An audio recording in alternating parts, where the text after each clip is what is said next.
This is CGTN, China Global Television Network.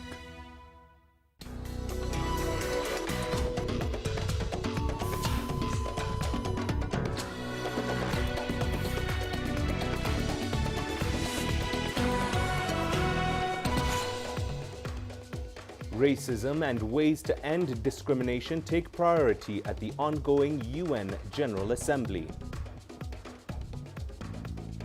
The US pledges to donate millions of COVID-19 vaccines, but is it a little too late? And we look at the impact in Libya after Khalifa Haftar decides to step down from military duties. Hello and welcome to Africa Live, only on CGTN. I'm Mahia Mutua in Nairobi. Also coming up, in business, the value of Nigeria's Naira drops to historic levels. And we shine the spotlight on another remarkable African woman making a positive contribution in Ghana. We begin the top of the hour with developments from the United Nations. Member states assessed progress on global efforts to combat racism on the second day of general debates at its annual gathering. Racism and discrimination still exist, said UN Secretary General Antonio Guterres, and the COVID-19 pandemic has widened the inequality. William Denslow has this report from New York. It has the potential to result. A chance for world leaders to look back at the progress made in the effort to combat racism. 20 years ago in Durban, South Africa, a global framework was laid out to fight intolerance and discrimination. An extraordinary mobilization of society. Now, 2 decades later, the international community is taking stock. The 20th anniversary of the Durban Declaration and Programme of Action offers an important opportunity to reflect on where we stand and where we need to go. Racism and racial discrimination still permeate institutions, social structures, and everyday life in every society. The theme of this high-level meeting at UN headquarters: reparations, racial justice, and equality for people of African descent. UN officials say COVID-19 has highlighted deep-rooted inequalities. More than 90% of people on the African continent have yet to receive a single COVID-19 vaccine shot. The UN Secretary General says vaccine inequality is a moral indictment. The death of an unarmed black man in police custody last year sparked protests across the US. George Floyd's murder reignited calls to address systemic racism the world over. The UN is urging member states to take concrete action, including through legislation, to support this effort at the global and national level. But some are sceptical meetings like this will have the desired impact. The US has seen a surge in attacks against Asian Americans over the past 18 months. UN members say no nation is free of racism, and more needs to be done to unite around our common humanity. William Denslow, CGTN, New York. Well, China is urging UN member states to adopt a zero-tolerance attitude towards racism and establish a legal framework to combat it. Chinese Foreign Minister Wang Yi made the remarks via video link at the UN General Assembly. Wang said the roots of racism lay in the slave trade and colonialism. He added that countries with this history must confront their shameful past and take the lead in resisting racism in all forms. Wang said dialogue and exchanges among different races and cultures should also be strengthened. He added that China will continue to work with other countries to eradicate racism and build a world of equality for all. Well, let's discuss this further now with Gabriel Kraus, a socio-political analyst at the Institute of Race Relations. He joins us from Johannesburg now. Gabriel, what's the significance of the fight against racism being discussed at the UN General Assembly, and what challenges do remain? The challenges remain formidable. The significance of this discussion is that it perpetuates 2 traditions. One started 20 years ago. It's called Durban 1.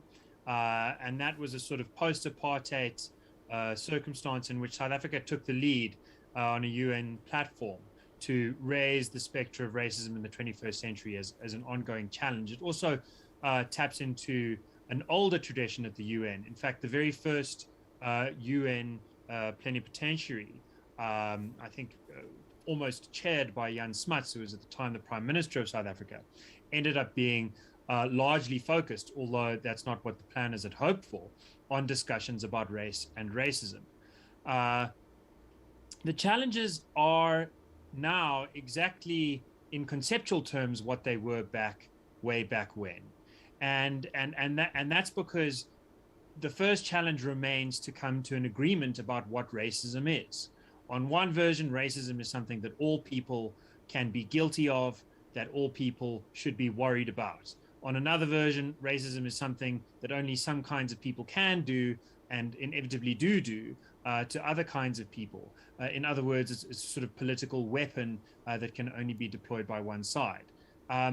People who have disagreements about that are going to struggle to find many agreements, at least conceptually, about how to address the real problems that we face today.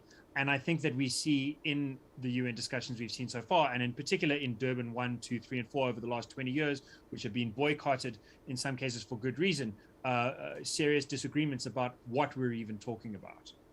And Gabriel, you do mention Durban 1 there. It is now 20 years since a global framework was laid out in Durban to fight discrimination. Take us through what progress has been realized so far.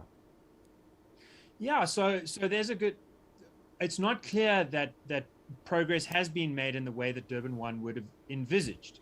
It seems to me, although readings will diverge, that Durban 1's definition of progress, amongst other things, made it impossible for a Palestinian person to be guilty of some kind of prejudice, but inevitable that an Israeli person would be guilty of prejudice. And Durban 1 was you know, it was very controversial at the time. Many critics described it as being anti-Israeli or anti-Jewish or anti-Semitic. I think sometimes that was exaggerated, but I think if you drill down into what its commitments were, it was hard not to believe that the conceptual playing field was laid unevenly. And if you look at how the Durban 1, 2, 3, and 4 have progressed, the number of countries that have stood out and resisted the Durban conferences has only increased. In other words, it's become less popular, it's somewhat become more divisive, and the moral higher ground question has become more murky. In terms of on the ground achievements, it's hard to point to much that's worth celebrating. But I do think that the conversations matter, that it's important for leaders to express their views so that other leaders and citizens get an opportunity to see what it is that they represent, what their goals are, and what standards we can hold them to. And if nothing else, there's a lot to take interest in. And finally, Gabriel, just speaking specifically about South Africa, the country, how has the country then been dealing with challenges of discrimination, not just in terms of race, but also preventing attacks that target foreign nationals? Yeah, I mean, South Africa did great work for the first 10 years after the 1994 transition to all-race democracy. One of the things that South Africa has raised, President Ramaphosa has raised at the United Nations, is talk about reparations for all black people in general. Another sort of political talking point that doesn't seem to have much bearing on reality. But what South Africa has done, and which bears very much on reality, was institute a restitution process whereby people who could prove that they were directly dispossessed of land could go to the government and either get the land directly back or get payment in kind to the value of that land. They could choose which one they wanted. And above 95% of those applications were completed by about the time that Ramaphosa came to power. So that was great progress. Unfortunately, in the last few years, there's been almost no progress at all for the last 5%. So those people are unfortunately still sitting there. I think that's a small story on the global stage to tell, but an important one about how if you get practical, you can do something that makes a real difference to people's lives. But of course, when the practical stuff's not working, what happens is politicians stand up on a stage and make a lot of noise that doesn't seem likely to have any material benefit for especially the people that the president is supposed to be protecting. Gabriel, thank you very much for speaking to us. Gabriel Kraus, socio-political analyst at the Institute of Race Relations, speaking to us live there from Johannesburg. Well, U.S. President Joe Biden has led a virtual summit to end COVID-19 on the sidelines of the UN General Assembly. The meeting comes as the U.S. and other wealthy countries are facing criticism for not doing more to help the developing world fight the pandemic. CGTN's Jim Spellman reports. Nothing is more urgent than all of us working together to defeat COVID-19. U.S. President Joe Biden, speaking remotely from the White House, brought together heads of state and leaders from international organizations to kickstart the global fight against COVID-19. On the agenda, increasing supplies of therapeutics, personal protective equipment, and oxygen, building more resilience against future outbreaks, and increasing vaccine access around the world. Biden kicked off the summit with a major announcement. The U.S. will purchase an additional 500 million doses of Pfizer's COVID-19 vaccine to donate to low and middle-income countries over the next year. It brings our total commitment of donated vaccines to over 1.1 billion vaccines to be donated. Put another way, for every one shot we've administered to date in America, we have now committed to do 3 shots to the rest of the world. Vaccinate the world! Free the vaccine! Vaccinate the world! The summit comes as the U.S. and other wealthy countries are facing criticism for not doing enough to help poorer countries. A majority of the wealthier world vaccinated. Over 90% of Africans still waiting for the first dose. This is a moral indictment of the state of our world. It is an obscenity. We passed the science test, but we are getting an F in ethics. To help boost that failing grade, Biden announced a new partnership aimed at helping the flow of vaccines. He called the current situation, quote, an all-hands-on-deck crisis. That's why today we're launching the EU-U.S. vaccine partnership to work more closely together and with our partners and expanding global vaccination. The U.S. commitment to send more vaccine doses to poorer countries is welcome news. But the bulk of those doses won't begin shipping until January, and some of those doses won't arrive for a year. A long time to wait for communities suffering today. Jim Spellman, CGTN, Bethesda, Maryland. WHO Director General Tedros Ghebreyesus has called on UN member states to fully support its COVID-19 vaccination plan, noting that lower-income countries are far behind target. Ghebreyesus says the WHO has set a goal to vaccinate 10% of the population of every country by the end of September, 40% by the end of this year, and 70% by mid-next year. Almost 90% of wealthier countries have now reached the 10% September vaccination target, but 50 countries, most of them from Africa, won't achieve this month's goal. Ghebreyesus also called on high-income countries to step up their pledges of more than 1 billion doses to the global vaccine distribution facility COVAX.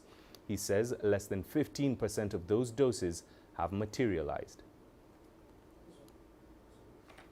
Well, to get more insights on this, we're now joined by Dr. Aslam Dasu, a co-convener of the Progressive Health Forum via Zoom from Johannesburg, South Africa. Doctor, the U.S. has pledged to donate a substantial amount of COVID vaccines to poorer regions of the world. Is this gesture coming too late, and could the U.S. have had a better response early in the pandemic? Good afternoon. Thank you for inviting me. I think this is a question of geopolitics. You know, for those of us who have been in the struggle for more equitable access to medicine over the past couple of decades, and which was really emphasized during the AIDS crisis, can observe a step change in the situation that the pandemic has produced. Whereas before, it was really a question of, you know, countries which required medicine and which were afflicted with disease, which was not afflicting rich countries. The pandemic has changed the game. And I think this is reflected in how global leaders are now responding, because they understand, or are beginning to understand, that this is a global struggle. This is something that has to be done on a global scale. They can't just do it for themselves. And I think President Biden is showing good leadership in this regard. Certainly the United States pledging now over 1 billion doses is very helpful. And on another matter, the targets set by the WHO were always an aspiration. We understood, and this is important, that these are necessary targets, but that it would be unlikely that all countries would be able to achieve these targets given the current situation in terms of equality and global trade and the power relations in the world. So I think on both those scores, we are beginning to see some movement, which is encouraging, but I don't think we can be too optimistic about reaching these targets at this time.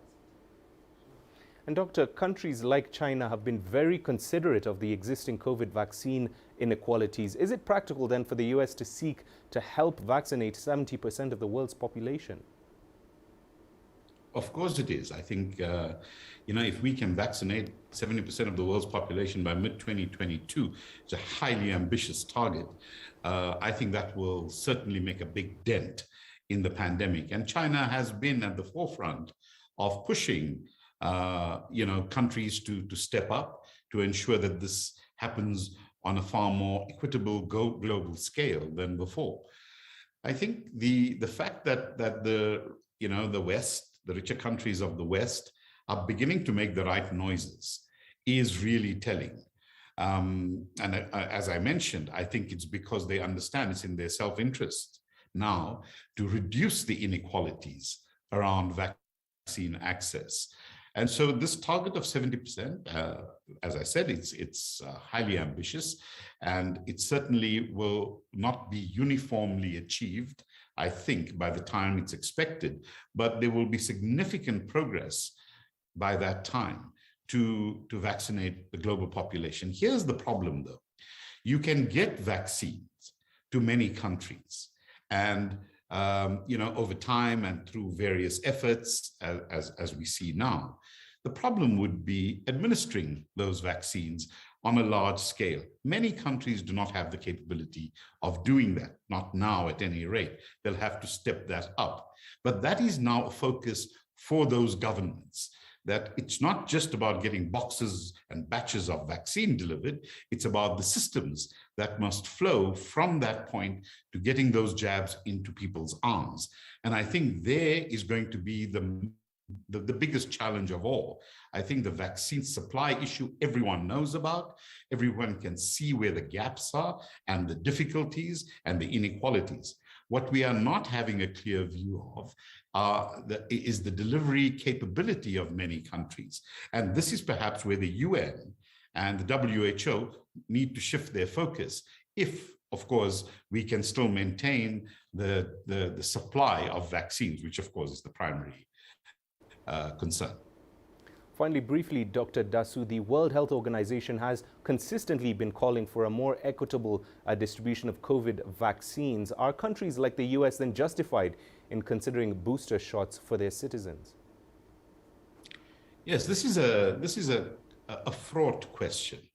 And listening to the US administration, President Biden has said that, yes, it's both feasible to do that for their own population, as well as supply vaccines to the rest of the world, and it's not an either or.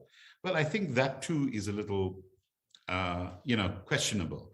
I think it is a bit of an either or, and the signs on the third dose boost of certainly the two-shot vaccines like Pfizer, only really justifies vaccinating people with a third boost who have, underlying immune compromised positions. Well, we can certainly say in South Africa and many countries in Africa that we have high numbers of immune compromised people who would naturally fall into that category, but we haven't even given them a first shot. So the issue about a third dose, while I can understand a country wanting to protect its more vulnerable citizens, cannot be a mass rollout. The first most important thing, the WHO is correct here, is that we need to get the first jab into the arms of most people that we can in the shortest possible time. And that must be the overriding strategy. I think the fact that there's some movement now among the richer countries to donate vaccine and to open up supply is very encouraging, and that must be pushed hard. But these ideas that, you need to give third, and some countries are even doing fourth booster shots, are not really fully supported yet by the science, even though they do show some increase in immune response. But at a mass scale and in terms of managing the pandemic, it's not really viable. And at this point, we need the vaccines to go to those regions of the world where there has been a shortage of supply and a very low rate of vaccination. All right, Dr. Dasu, thank you very much for speaking to us on Africa Live. Dr. Aslam Dasu, co-convener at the Progressive Health Forum, speaking to us live from Johannesburg. Moving on, African leaders attending the ongoing United Nations General Assembly in New York have called for global solidarity to address the COVID-19 pandemic. The leaders also urged the global community to address issues of democratic governance that have since seen rising conflicts around the world. We believe that our collective commitment through multilateral partnerships will see our worth through the throes of this pandemic, build resilience, and recover sustainably.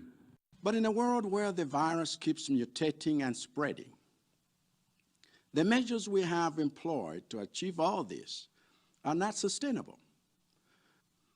The most effective weapon we need is the vaccine. As such, you can imagine our disappointment to be at an assembly like this, rubbing shoulders with nations that are now administering booster shots. The extraction versus production mentality are all escalating global inequality, fragility, conflict, and violence. Many of the tools at our disposal to deal with these challenges are not living up to their promise. Now more than ever, we must defend democracy, constitutional rule, and human rights in the world. In the last 24 months, we've witnessed assaults on democracy around the world, sometimes even in developed countries where we had assumed that a consensus on the democratic form of governance had been established. Meanwhile, Nigeria has lauded China for its efforts in combating terrorism globally. The country's former deputy representative to the United Nations, Usman Seriki, says China has brought about many positive changes to the United Nations.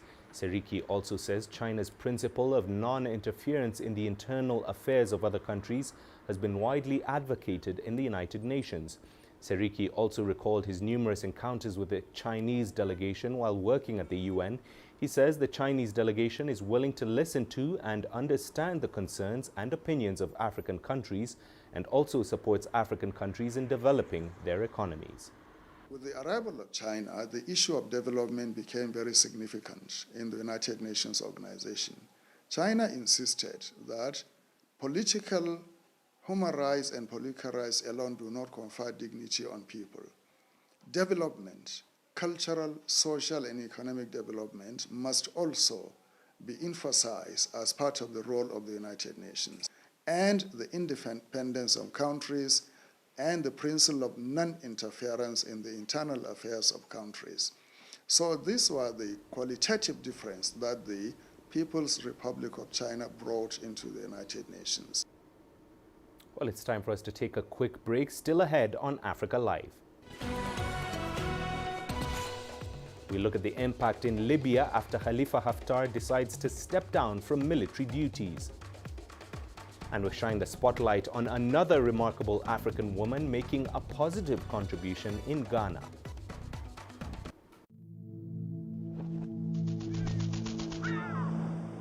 How will your world change today? What happens here? What happens there? Or what you make happen for yourself. If it matters to you, it matters to us too. Your stories are the stories that need to be told. Africa Live, Find your voice. Nigeria is my home. 160 million vibrant, ambitious individuals constantly seeking the perfect self-expression. It is these people who inspired me to be that person that is seen, to be a voice that is heard, and ultimately to be the anchor that I am. I have to tap in, tune in, and turn on the very best qualities within me to deliver the news. I'm Richard Nta, an anchor for CGTN.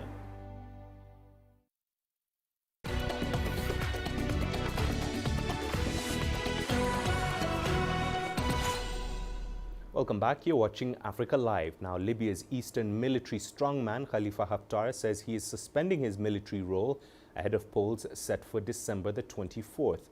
Libyan media says Haftar's move opens the way for his running as a presidential candidate, but under a new controversial law. In a statement, Haftar said he had named an interim replacement as head of the self-proclaimed Libyan National Army until the elections. The national elections were postponed as a way to end Libya's decade-long crisis. But the country has been embroiled in bitter arguments over legitimacy. The UN-selected assembly, the Libyan Political Dialogue Forum, developed a plan for peace through installing a unity government. However, key elements of the plan have since stalled. Right, well, for more on this and what it means for Libya, let's now engage Nabil Negm Eddin, a political analyst based in Cairo, Egypt. What is the significance of this decision by Khalifa Haftar to step down from his military role?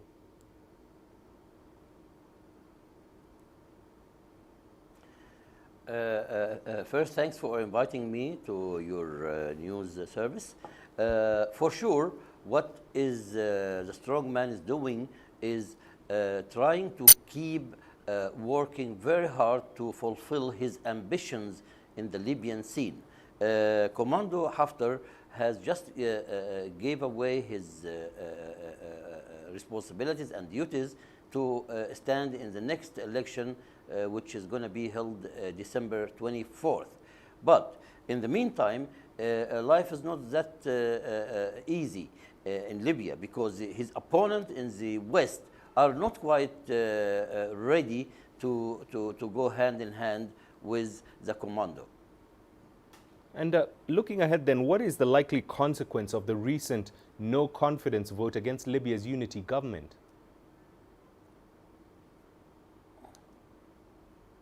Exactly. Tuesday, the Tobruk parliament has passed a no-confidence vote on the unity government in the West. This situation is quite blurred in Libya. When the parliament is producing such a vote, it means the government is no longer has got the legitimacy to run the show, which throws a lot of doubts about the coming presidential and legislation elections. People actually are trying to put some pressure on the Libyan different parties in the East and in the West that the election of 24 December must go on. All right, Nabil Negm Eddin, political analyst from Egypt, thank you very much for speaking to us on Africa Live. Well, turning to the Horn of Africa region now, Somalia continues to feel the effects of a civil war and conflict that has lasted for over 30 years. The youth, who form 75% of the population, have borne the brunt of that violence. CGTN's Joy Kiruki Juma now reports. Somalia, a country that at first glance appears peaceful. But the Horn of Africa nation is considered one of the most fragile and conflict-ridden countries on the African continent. The youth born within the Civil War era are yet to fully enjoy the fruits of peace. As youth in Mogadishu, peace plays a vital part in our lives because we have been through many challenges. Now we can at least operate business. We can only feel the importance of living when there's peace. Militant group Al-Shabaab has left havoc in areas like Mogadishu. Many residents have died. Others have been left scarred for life. Fears of a new conflict are also emerging as differences between top leaders in the country widened. We lost employment opportunities because of the lack of peace. Somalia is not industrialized. We import food from overseas. We would have been able to build our own factories if there was peace in Somalia. We depend on China and India for all our needs. If there was peace, we would also have operated these factories here, and Somalia would have been a developed country. But for now, we still depend on imported goods. Peace activists like Khalid Mahmoud is, however, hopeful. He believes there is progress in the process to secure Somalia. When we look at issues from all aspects, we can see that there is fragile peace in the country. In the meantime, security situation is not very stable. There is only perceived peace by people who live here. If we compare it to peace in the rest of the world, there is, in fact, no peace in Somalia. But if we look back at where this country came from and how the situation was in the past, I think we are in a good position. We are slowly taking strides to gain peace, and it is apparent that people are also learning the importance of peace.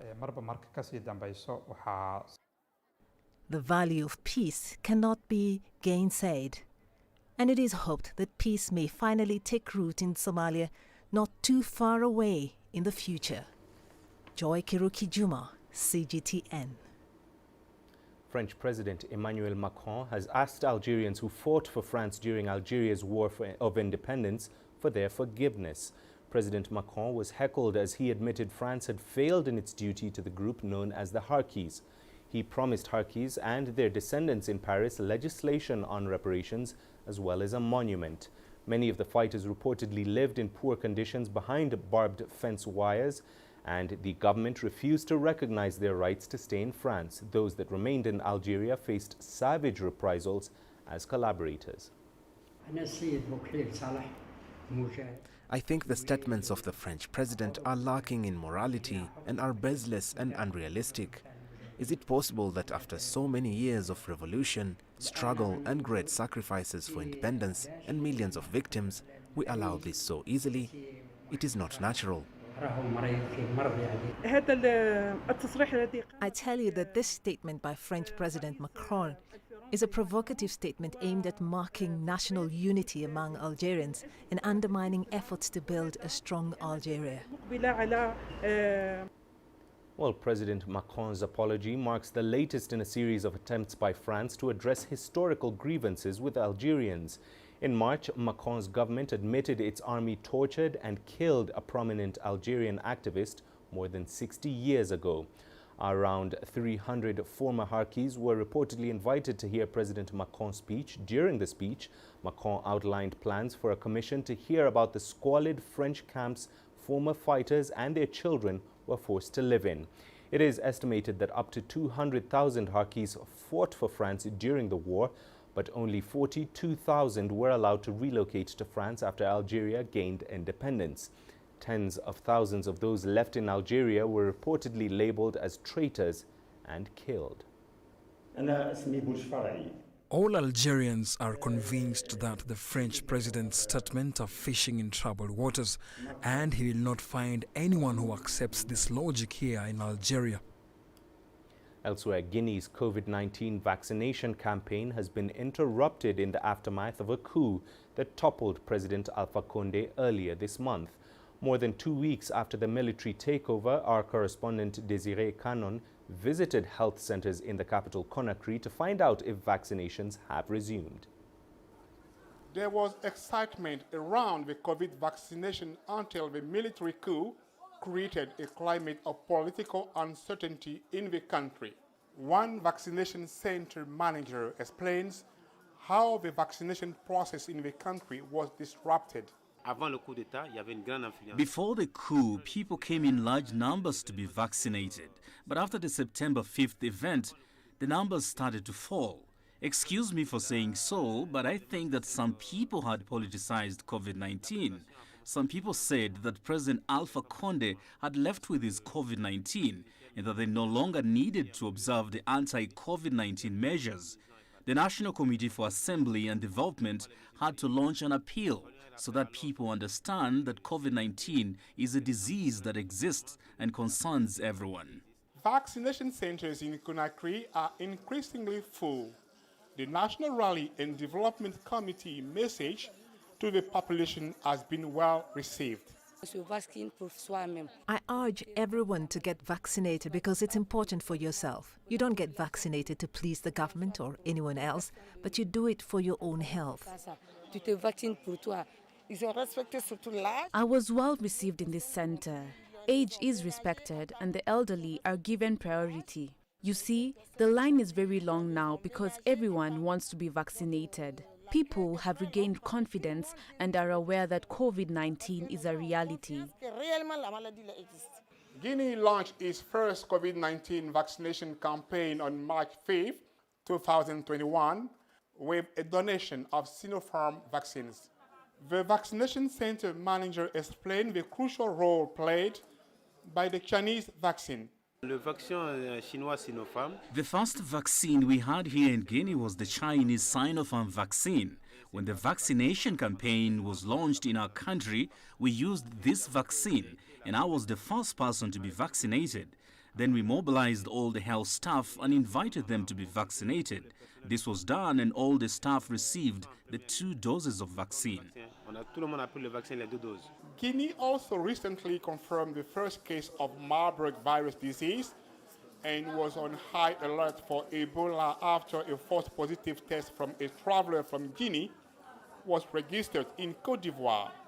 Apart from private places, it's rare to see people wearing masks on the streets of Conakry, perhaps because it hasn't been made mandatory by the country's health authorities. Desiree Canon, CGTN, Conakry, Guinea. Well, let's head over to Nigeria now, where a former migrant who returned home has set up the first all-male shelter in the country for other returnees. Situated in the commercial city of Lagos, the facility attends to medical, counseling and financial needs of the returnees. CGTN's Deji Bademosi brings us his story. In 2004, Osita Osemene attempted to migrate to Europe through the irregular route of the Sahara Desert. His journey would end up in Libya, from where he was deported to Nigeria. Since then, he's been one of the strong voices against irregular migration in the country. The all-male shelter is his latest contribution in helping returned migrants and trafficked persons with their psychosocial needs resettle and reintegrate into society. We have female shelters in Lagos, we have in Benin, we even have in Abuja, but male shelter is nowhere to be found. I found out over the years, even based on my experience, that male are also very vulnerable and they are vital in the issue of making sure that there's sustainability in reintegration. The shelter has a bed capacity for 40 returnee migrants who will be housed here for 90 days and undergo a series of trainings before they are fully reintegrated into society. It also has a counseling office for psychosocial support. We are concerned about their recovery, because of the nature and the status of their mindset. We are concerned about their recovery, and also we are also concerned about their reintegration process, ensuring that they have a viable business, or they think of a viable business they can come up with and to resettle back into the system. The challenges of returned migrants can include debt bondage and general confusion about what to do next. Places like this complement efforts of government and international partners to offer support to vulnerable persons. We have a lot of people returning, and of course not one partner cannot absorb the overall number of people that return. That's also why we work, IOM works actually with more than 50 partners, and PCI is one of our stronger partners. It's not easy managing them the first few days when they come in, when we receive them. So the truth is that they need a shelter to be, they need a place to be, a place that you can call maybe home away from home. Because having come through a traumatized state, we need to ensure they are emotionally stable. Osemene says he never had the benefit of a shelter after his failed mission to Europe back in 2004. But 17 years after, he's doing his bit to make life better for those with a similar experience like him. Deji Bademosi, CGTN, Lagos, Nigeria. And here's what's coming up in the business. The value of Nigeria's Naira drops to historic levels. Africa is the nexus of enterprise, and global business will tell you why it matters. From the mega investment projects to multi-billion-dollar mergers and acquisitions. Africa today collects, just in terms of revenues from taxes alone, $545 billion a year. If you take 10% of that and you devote it to the energy sector, problem solved. All this on Global Business, weekdays at this time on CGTN.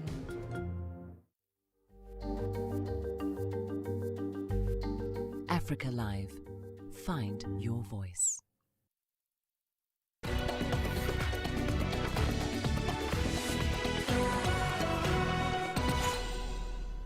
Welcome back. Let's start the business in Nigeria, where local currency in Africa's biggest economy has plunged to a historic low against the dollar on unofficial markets. Experts are now warning that the Naira could fall even further by the end of the year if steps aren't taken to shore up its position. CGTN's Phil Ihaza highlights the implications of the Naira's depreciation on businesses in Nigeria. The manager of this thrift store in Abuja, Deborah Owocho, is looking after a customer. She deals in used clothes imported from abroad. Deborah says due to the loss in value of the Naira, business has really been slow. The deflation of Naira has really affected business owners.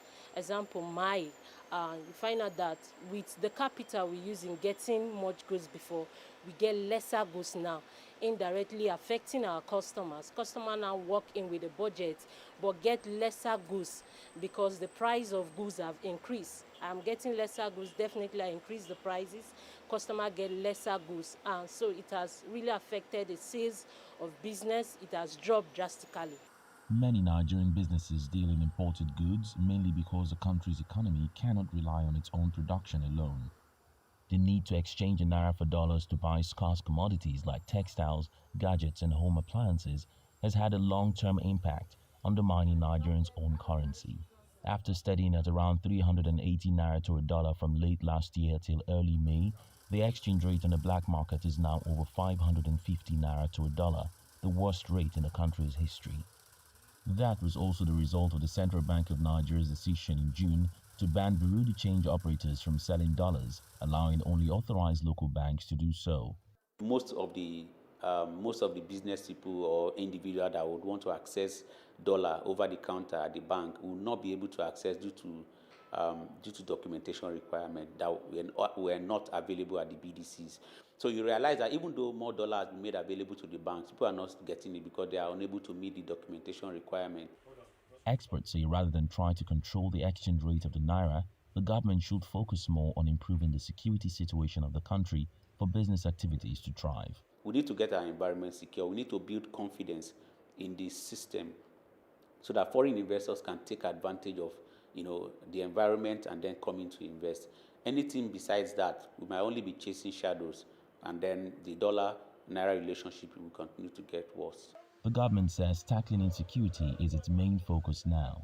President Buhari has directed the country's heads of security to end banditry and all forms of insecurity in the country. This, he says, will go a long way to attract foreign investors, thus increasing manufacturing of products locally.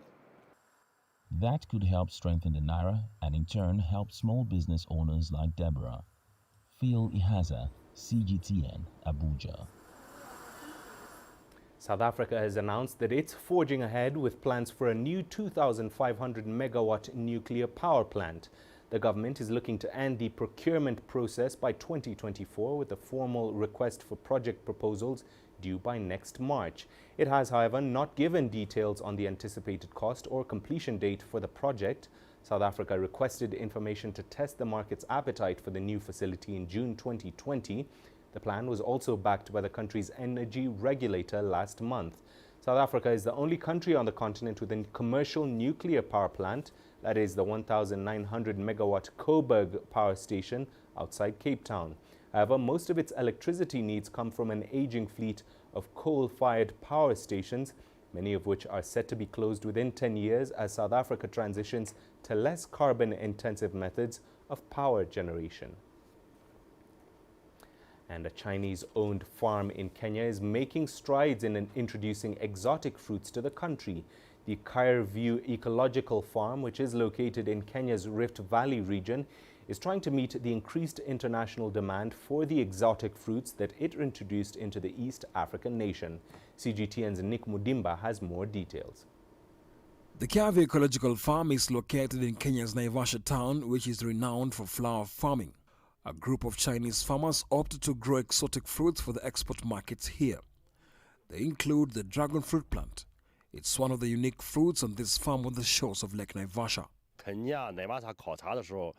We considered a number of factors. The first one was water. The lake water is available. Second was the type of soil, and we saw if the flowers are doing well here, probably the dragon fruit could do well. What started on a small piece of land on trial now boasts 260 acres of farmland. But setting up at first wasn't easy. We started the farm in 2019. At the beginning, it was not so easy, but with time, it got easier. When we came here, the fruit was not in the market and it was difficult, but with people testing the fruit, it got better. We have exported in Europe in countries like Italy and Spain, and the reception has been good. At the moment, we already have orders for the fruits. The ecological farm has employed more than 200 locals and experts to oversee the progress of the farm. And some of the fruits and seedlings they grow and have are dragon kiwi seedlings, lychee seedlings, longan, carambola, guava, fig, mangosteen, lotus, grape, citrus, honey peach, muskmelon, honey melon, and other 30 kinds of tropical fruit seedlings. When we started out with strawberries. And the reception in the market was okay. The first ones were big, but as we continued with the production of them, the market reception wasn't that good. So we decided to engage more in dragon fruits because when it comes to, they last long. Actually, they can stay for like 3 months. Besides growing these fruits, the company, in collaboration with the Chinese Embassy in Kenya, also organizes training courses targeting those in the sector to attend the sessions in China. The introduction of exotic fruits in this area has not only added nutritional value to the users, but it has also exerted pressure to the producers to add more acreage due to the demand that is rising big time in this area, both in the local and international markets. Nick Mudimba, CGTN, Nakuru County, Kenya. Well, we're taking another short break here on Africa Live. Here's what's coming up when we return. We shine the spotlight on another remarkable African woman making positive contributions in Ghana. And a mile away from my house, they stopped me, handed me over a gun and asked me to kill my whole family and all those people. We were always waiting for being killed every day. I realized personally that the international community was not going to intervene. La vie était très dure, c'est vrai, parce que, bon, pour nous, on s'était séparés de nos familles.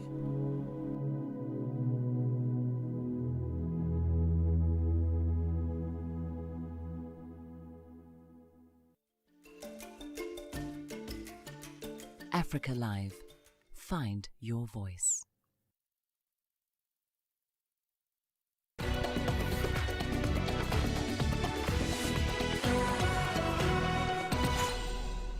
Welcome back. Now, across Africa, many women play critical roles in shaping development. One such woman is Abena Asomaning Antwi, a Ghanaian environmental and sanitation researcher.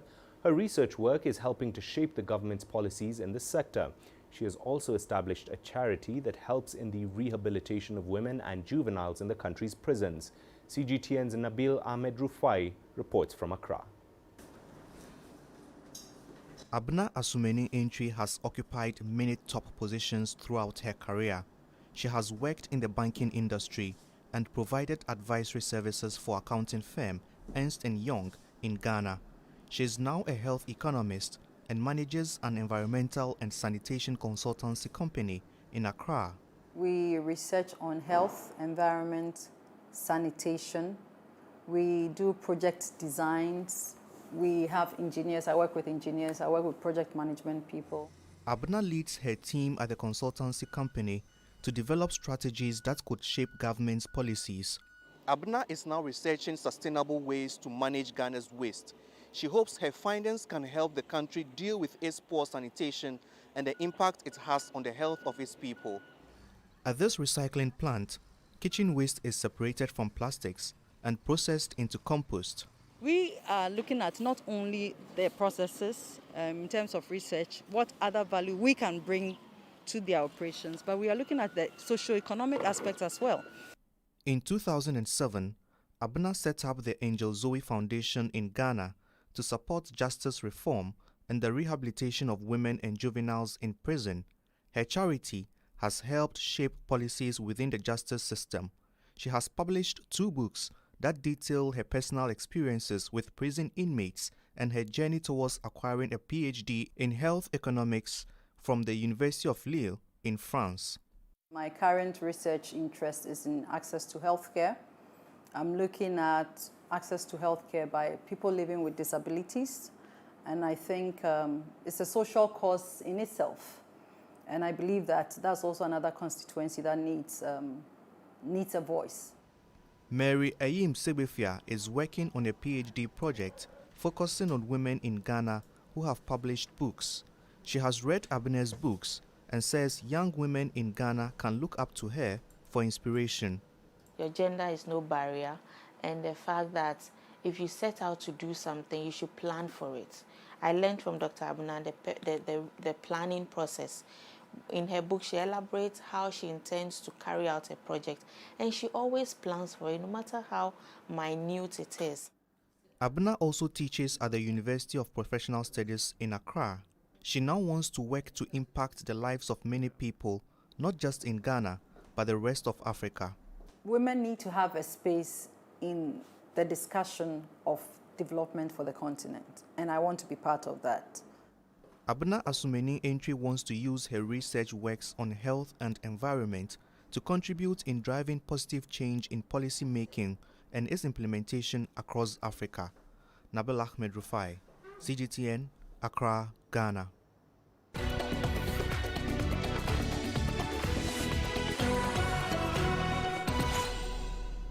Time for the sport. Let's kick things off with football. The much-anticipated inaugural CAF Women's Champions League kicks off in November and will feature the 8 best clubs from across the continent. One of those teams is Mamelodi Sundowns.